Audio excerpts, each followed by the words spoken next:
وہ تو اس دنیا کیا ساری کائنات سے اور جتنی اس کے علاوہ عالم ہے اس سب سے بڑھ کر اس کے خزانے ہیں، اور اس کے خزانے فائدہ اٹھانے کے لیے اس کے احکام ہیں۔ اللہ کا عمل پیش کرو، پھر دیکھو تمہارے اسباب کی حیثیت کیا ہے۔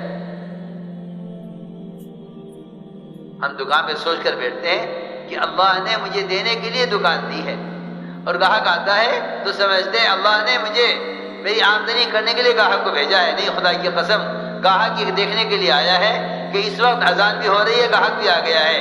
تم نماز کے لیے جاتے ہو، نماز سے لینے کا یقین ہے یا گاہک سے لینے کا یقین ہے؟ تم راستے کس کو سمجھتے ہو، گاہک کو یا نماز کو؟ اللہ نماز کو گاہک کو لائیں گے۔ اللہ نے سارے اسباب اس امتحان کے لیے بنائے ہیں کہ مجھے دیکھنا یہ ہے کہ بندہ سبب میں حکم پورا کرتا ہے یا نہیں، اور بندہ سبب کو حکم پر چھوڑتا ہے یا نہیں۔ ورنہ آپ دیکھ لیجئے، ادھر گاہک آئے گا، ادھر مغرب کی اذان ہو جائے گی، تاجر سمجھے گا، سوچے گا کہ نماز کے لیے جاؤں یا اس گاہک کو سامان دوں۔ اگر نماز کے لیے جاتا ہوں تو گاہک ہاتھ سے چلا جائے گا، اگر گاہک کو سامان دیتا ہوں تو نماز جائے گی۔ جس چیز پر یقین ہوگا اس کو مقدم کرے گا۔ اگر یقین کائنات کی شکلوں پر ہے تو نماز کو چھوڑ کر گاہک سے کو مال دے گا، اور اگر یقین اعمال سے لینے کا ہے تو گاہک کوئی پرواہ نہیں کرے گا کہ نہیں، رزق اللہ دیتے ہیں، گاہک رزق کا ذریعہ نہیں ہے۔ گاہک رزق کا ذریعہ نہیں ہے تو تجارت بھی رزق کا ذریعہ نہیں ہے۔ سوال تو یہاں آ کر کھڑا ہوگا جب نماز اور گاہک کسٹمر دونوں ایک ساتھ جمع ہو جائیں گے، تب فیصلہ ہوگا کہ تم ایمان والے ہو یا تم تجارت والے ہو۔ سیدھی سیدھی بات، سیدھی سیدھی بات۔ اب فیصلہ ہوگا کہ مومن ہو یا تاجر ہو۔ یہ ہے سیدھی بات، بات کو سمجھنا چاہیے۔ بعض کے لیے اسباب چھوڑ دیں، یا تو اسباب چھوڑ دیں گے یا نماز چھوڑ دیں گے۔ جی ہاں، بعض کے لیے اسباب چھوڑ دیں کہ اسباب کو حکم پر چھوڑ کر اسباب کو حکم پر چھڑوانا چاہتے ہیں۔ اسباب جس وقت گاہک آ کر کھڑا ہوا ہے اس وقت کہتے ہیں کہ میں نماز کے لیے جا رہا ہوں، مجھے گاہک کی پرواہ نہیں۔ اللہ اس پر رزق دیں گے، اللہ اس پر رزق دیں گے۔ یہ نہیں کہ اگر گاہک کو مال نہیں دیتا ہے تو رزق نہیں ملے گا، کہ نہیں، رزق اس پر نہیں ملے گا کہ تم گاہک کو مقدم کرو، اس پر ملے گا کہ تم گاہک کو چھوڑ کر عمل کو مقدم کرو۔ میں نے عرض کیا کہ حضور اکرم صلی اللہ علیہ وسلم نے اس طرح اپنے صحابہ کا یقین ظاہر سے ہٹایا۔ ابو بکر صدیق رضی اللہ تعالیٰ عنہ سفر ہجرت میں نکلے دودھ کی تلاش میں۔ لوگ کہتے ہیں کہ اسباب ہوں اور اسباب کارآمد ہوں، لوگ کہتے ہیں اسباب بھی ہوں، اسباب کارآمد بھی ہوں، حالانکہ جب اسباب کا ہونا ہی اصل نہیں ہے تو کارآمد ہو یا ناکارہ اسی کا فرق پڑتا ہے۔ جو لوگ اللہ کی ذات کے ساتھ واقعی تقوی کے ذریعے تعلق قائم کر لیتے ہیں نا، اللہ تعالیٰ ان پر اسباب کی حیثیت کو کھول دیتا ہے۔ اسباب ان کے پیچھے بھاگتے ہیں، اسباب ان کے پیچھے بھاگتے ہیں، رزق ان کے پیروں میں آ کر گرتا ہے۔ میں نے عرض کیا کہ ابو بکر رضی اللہ تعالیٰ عنہ سفر ہجرت میں نکلے دودھ کی تلاش میں۔ ایک مشرکہ عورت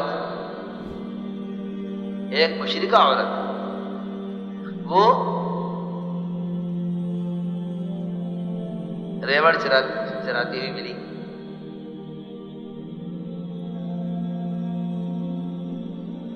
اس سے کہا کہ ہمیں دودھ چاہیے، مردیاں ہیں، دودھ چاہیے۔ اس نے کہا، مشرکہ عورت نے، میرے پورے ریوڑ میں سب چھوٹی بچیاں ہیں بکری ایک بھی بکری گیابن نہیں ہے، کسی نے آج تک دودھ نہیں دیا ہے، کوئی دودھ دینے کے قابل نہیں ہے، کوئی بکری گیابن نہیں ہے اب تک میرے ریوڑ میں، اس میں کوئی دودھ کے قابل نہیں۔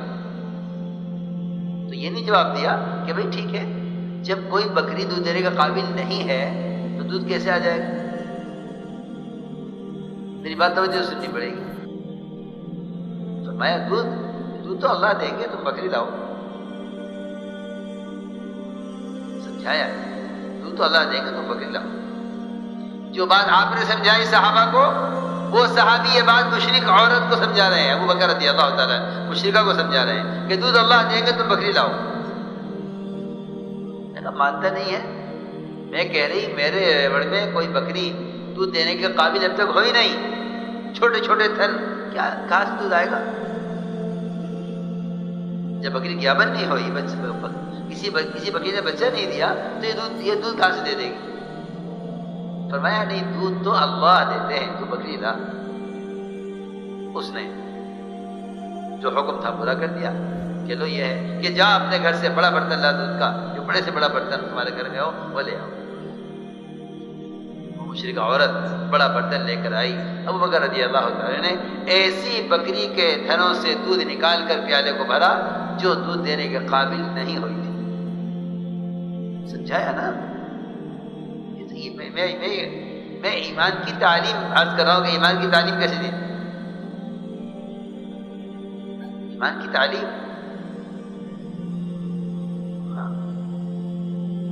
یہ تھے وہ اعمال جن اعمال کے ذریعے اللہ کے خزانے سے تعلق قائم ہو گیا تھا. اب بکری دودھ والی ہو یا بغیر دودھ والی ہو یا دودھ دے کے فارغ ہو چکی ہو، اس سے کوئی مطلب نہیں ہے، اللہ سے لینا ہے. میرے دوستوں عزیزو، ایک تو اللہ رب العزت اپنی قدرتی ظاہر فرماتے ہیں، قدرتی ظاہر فرماتے ہیں کہ زمین سے غلہ دے دیں، اور ایک ہی قدرت ظاہر فرماتے ہیں کہ اس مٹی کو ہی آٹا بنا دیں جس مٹی سے غلہ اگنا ہے. ابراہیم علیہ السلام کے لیے اس مٹی کی بوری کو آٹے میں تبدیل کیا جو مٹی گھر کی مرمت کے لیے لا کر رکھی گئی.